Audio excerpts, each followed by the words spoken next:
bring up another speaker.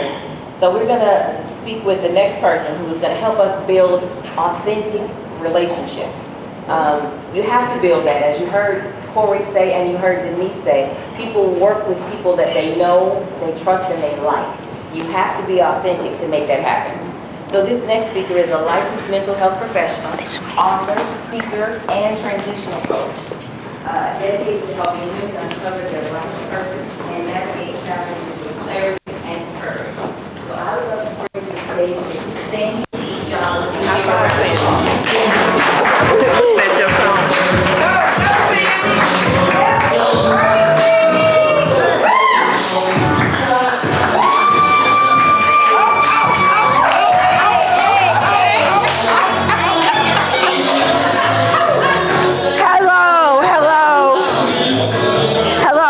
Mrs. Sandi Johnson. Sandi Johnson, and I am so excited to be here today. I'm going to be honest, I'm just a little nervous. Like they said, keep it in the family. I want to thank my brother Clarence for following me here and being my personal videographer. So today I'm speaking on the power of building authentic relationships. And the words of Houdini, friends, how many of us have them? Friends, ones you can't depend on. Today we're not just going to talk about friends, we're going to talk about authentic friends. Those you can depend on. Those that hold you and mold you. They check on us and love us and protect us. True friends. Not the Real Housewives or whatever city type of friends, but real friends. There's so much power in our sister circle. It's in those brunches that heal, phone calls that make you be still. You've had that, you like, yeah, and your sister's like, sit down and be quiet. We're not going to take talking you off the limb. Friends talks that soothe the soul, prayers that get you right, walks in the park that's life affirming. What is an authentic friend? They are our truth tellers that we can trust, that are willing to spend unrushed time with us. Truth, the kind of truth that says, I see you. Not the Instagram version, not the fakeness you see, but not the woman that's all have it all together, but the truth of your soul, the behind the closed door you. Authentic friends give you space to tell your story without editing it. You don't have to impress me. You can be you, and I'm going to love you through it. I had a friend that was like a sister to me. That was like a sister to me. We went to the same college, but we really didn't hang in the same group. She was over there with the church people in the choir, and I was like, ah! So we went to a college event from our mutual college, and we reconnected. Started talking on the phone every day, and then I'm in a sorority, and somebody brought it to my attention that she had been going around, especially in her church group, telling people she was a member of the sorority. And so one of my sorors called me and said, I'm going to drink this bottle of wine and I'm about to call her. I loved her like a sister. I said, let me handle it. I'm going to handle it. So I called her and I said, it's come to our attention. People are calling me that you're saying you are, I'm going to just say AKA. And she tried to get a little smart with me. How you know I'm not? I said, because there's a way we can verify that you don't know about because you're not a part of the organization. And she got quiet. I said, I'm not going to protect you again. You got one time. You need to go fix your untruth. And I told her that if you're part of a circle that you can't be your authentic self, you need to find another circle. And then one of my sorors said, how did you back out of that conversation? I said, girl, what you cook for dinner? So we have to be able to be honest with ourselves and have a circle we can trust. Trust is not simply keeping secrets. It's about telling each other's heart. It's about keeping your heart safe. It's about showing up when it's inconvenience. It's about believing in each other's dreams, even when the world says it's not possible. It's about accountability with love. A real friend can correct you without crushing you. Listen, real friendship takes time, not just on a calendar, but intentional time. And we're all so busy, we have to make sure we carve out time for our friends. It's the let's do lunch that turns into a 3-hour conversation. It's the checking on you text that turn into a prayer circle. It's the porch talks, the kitchen laughs, the road trips, the spontaneous praise breaks in the middle of a hard day. All those things make up authentic friends. Friendships have purpose, and it's in that purpose that the power comes. As we get older, seasons change, and sometimes we lose friends. So you're like, how am I this age and gonna try to make some friends? Ain't no playground to go play on no more. Well, the first thing you need to do is eliminate. Yes, eliminate. Sometimes we have people in our life that's just been there. Just been there. When you talk to them, you're drained. Eliminate them. If they don't have the same mindset, eliminate them. If they're not trying to fix what's wrong, write a chapter, eliminate. Sometimes we're friends with people because you went to school with them, they live next door. Simple proximity and not purpose. As you grow as women on purpose and in purpose, they're not the mindset, let them go. I had another friend. It may sound harsh, I'm sorry to eliminate people, but what you'll find if you just stop calling them, the relationship will dwindle. Or you put up a healthy boundary like, oh, small minds talk about people, great minds talk about ideals. They'll just stop calling you. I had a friend that I knew since 3rd grade. We went to George Ford Elementary School at the same time, so we were both the new kids on the block.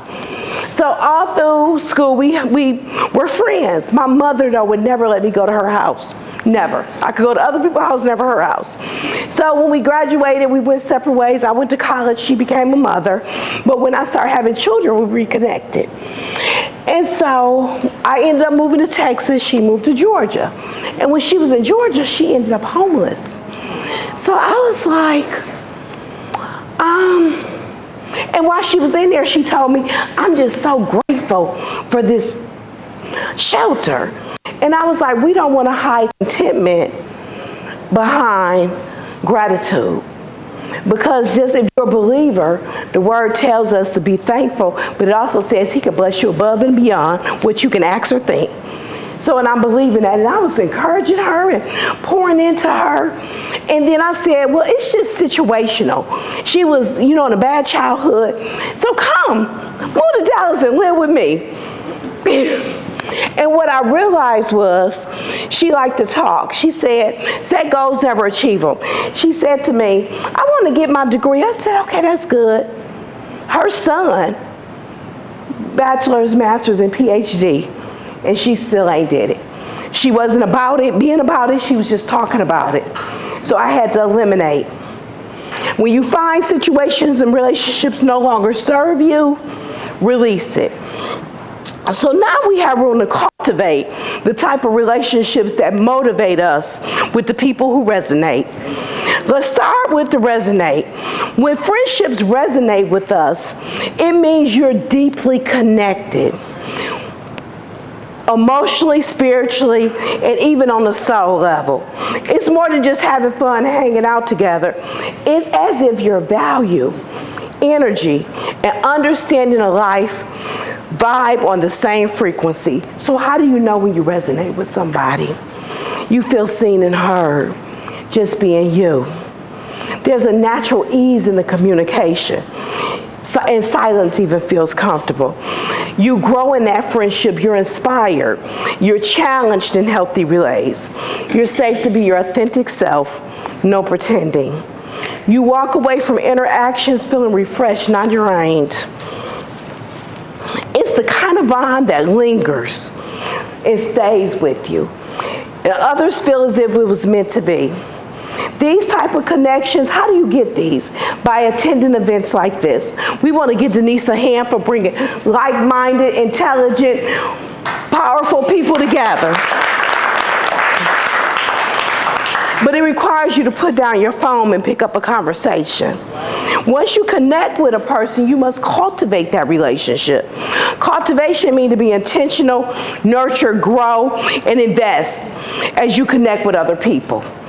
Just like gardens need sunlight, water, and care, relationships need time, attention, and love. Cultivating means you're not waiting on a relationship to happen. You're choosing to put the effort in.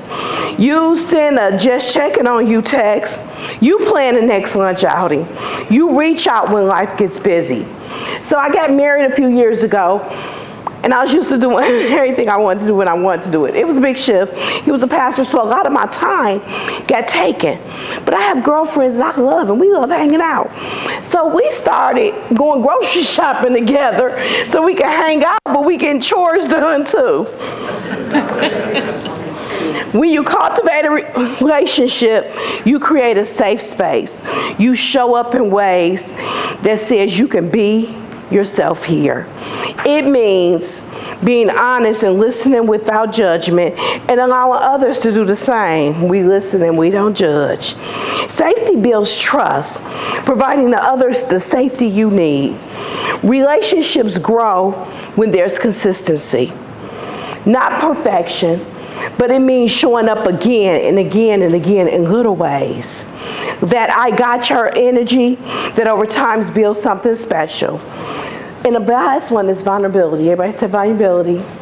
That's a hard one for us, ain't it? Cultivation happens below the surface. It means sometimes you have to open up, let people in, and share the real you. Even after the hurt, share the real you.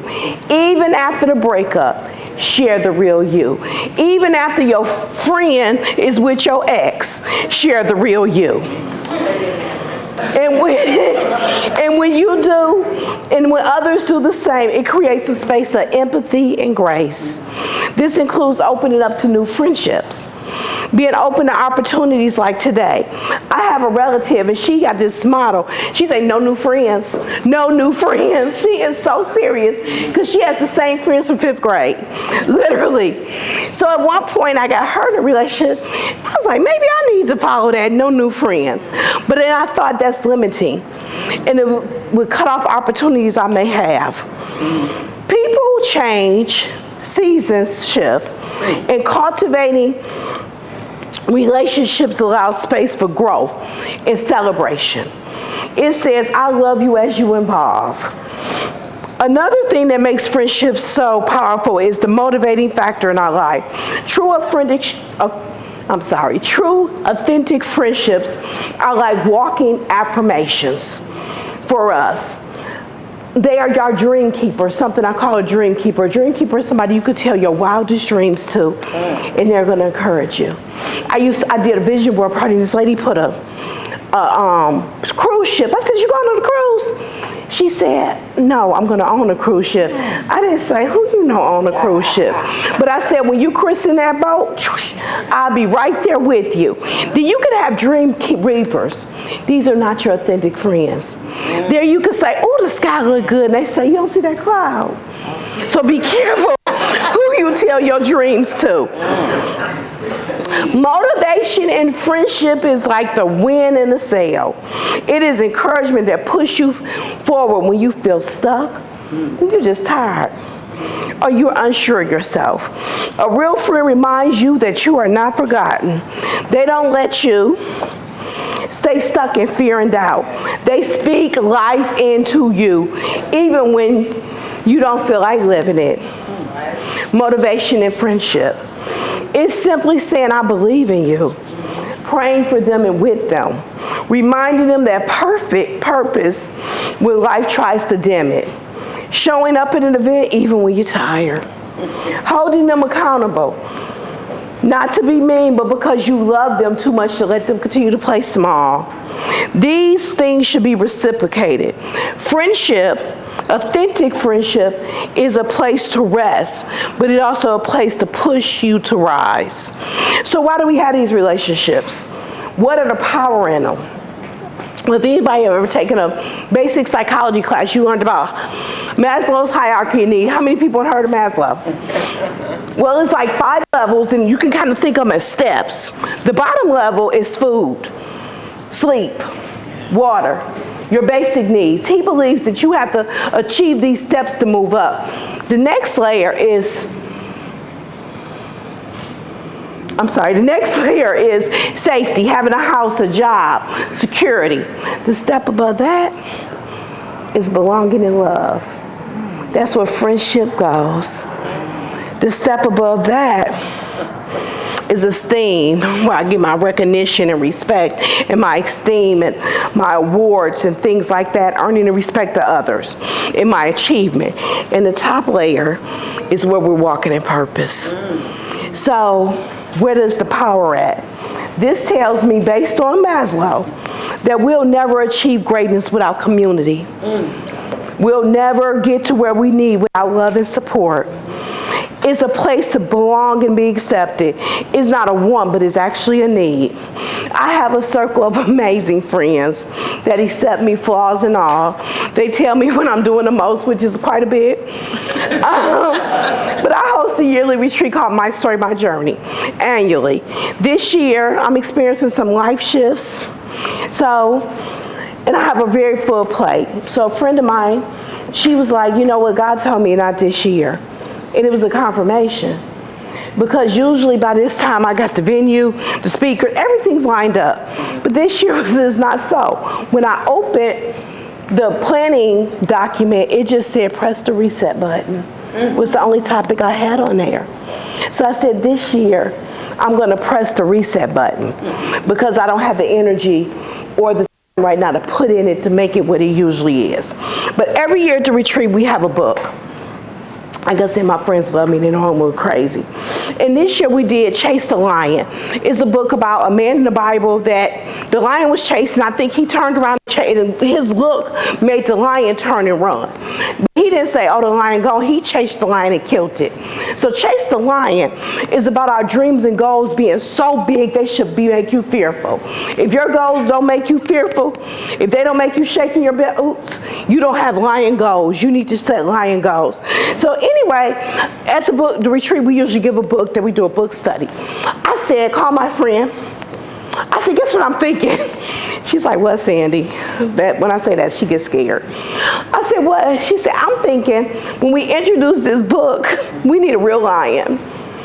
And if your friend called you that and told you that, you would probably start laughing. She didn't laugh because she knew I was serious. I've been on the internet trying to find a lion. The Tiger King, I'm trying to figure out how close, because he might have tigers, but he probably got a lion back there. And so she just said to me, she said, no, Sandy, no, we're not having a lion at the retreat. And that's true friendship. They know you, they accept you, and they support you. So continue to build powerful friendships that will help you be on purpose and in purpose. Thank you so much.